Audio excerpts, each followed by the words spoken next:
हर दिन एक भिखारी दरवाजे के पास आकर भीख मांगता था और घर का मालिक हमेशा घर के बाहर आते ही उसे देखकर फिर जाया करता। कई बार उसके लिए गालियां भी बकता। वो कहता था, तू जिंदा ही क्यों है? पूरी जिंदगी ऐसे ही भीख मांगेगा क्या? धरती का बोझ क्यों बना बैठा है? और कभी कभी उस भिखारी को गुस्से में वह धक्का भी मार दिया करता। इतना कुछ हो जाने के बावजूद भिखारी के मुख से सिर्फ यही निकलता कि भगवान तुम्हारे पापों को माफ करे। एक बार सेठ को धंधे में बड़ा नुकसान होने की खबर मिली। सेठ बहुत परेशान था कि तभी उसके दरवाजे पर वही भिखारी आया। गुस्से में अपना आपा खोते हुए सेठ ने उस भिखारी को पत्थर दे मारा। पत्थर लगने के कारण भिखारी का सर फूट गया और उसके सर से खून बहने लगा। फिर भी दर्द से कराहते हुए भिखारी ने इतना ही कहा, भगवान तुम्हारे पाप को माफ करे। भिखारी वहां से चला गया। सेठ सोच में पड़ गया। भिखारी को पत्थर मारा, फिर भी उसने सिर्फ प्रार्थना की। सेठ का गुस्सा शांत हुआ। सेठ का मन शांत हुआ।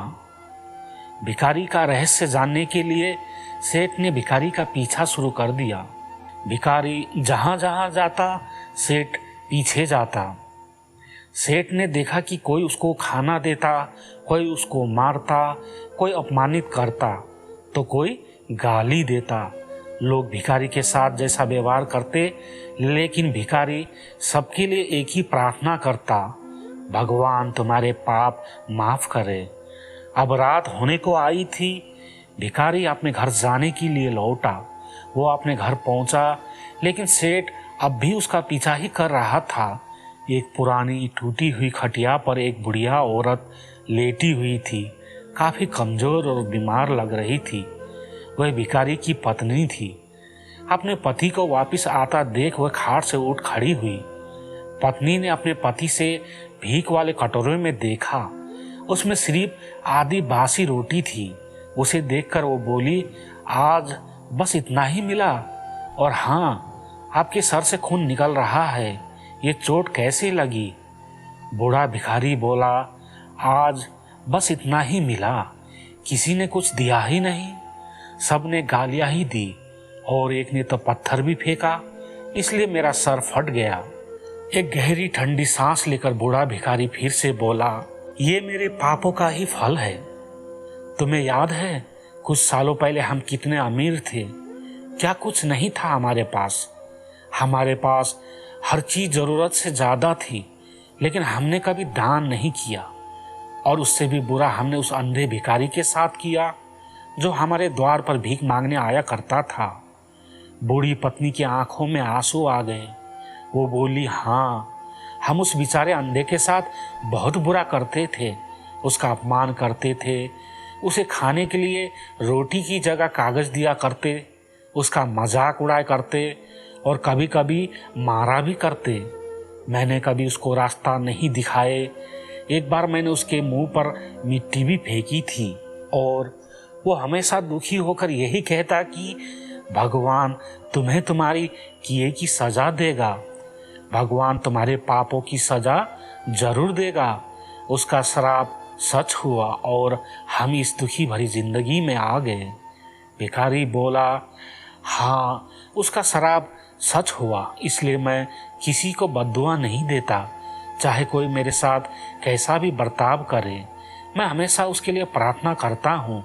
मैं नहीं चाहता कि कोई हमारे जैसी जिंदगी का अनुभव करे, किसी को भी हमारे जैसे दुखों का सामना करना ना पड़े। वो नहीं जानते कि वो कितना बड़ा पाप कर रहे हैं, इसलिए अनजाने में हुए पाप की ऐसी सजा किसी को भी ना मिले। मैं नहीं चाहता। सेठ वहीं छुपकर ये सारी बातें सुन रहा था। अब उसे सब कुछ समझ में आ गया था। भिखारी और उसकी पत्नी ने वह आधी रोटी मिल बांट कर खाए और भगवान को धन्यवाद बोलकर सो गए। अगले दिन वही भिखारी फिर से भीख मांगने गया। सेठ के घर के पास जाते ही सेठ ने पहले से गर्म रोटी या उसके लिए निकाल रखी थी। उसे देते हुए सेठ शांत से बोला, माफ कीजिएगा बाबा, उससे बहुत बड़ी गलती हो गई। बूढ़ा भिखारी बोला, भगवान तेरा भला करे।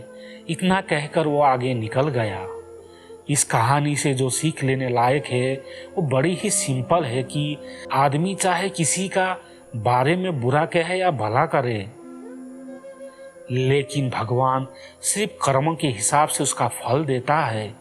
क्या हुआ अगर भगवान नहीं दिखता है, लेकिन ये बात बिल्कुल सच है, उसके खाते में सबका हिसाब बहुत बहुत पक्का होता है। इसलिए जब किसी के लिए कुछ भी करो तो अच्छा ही करो।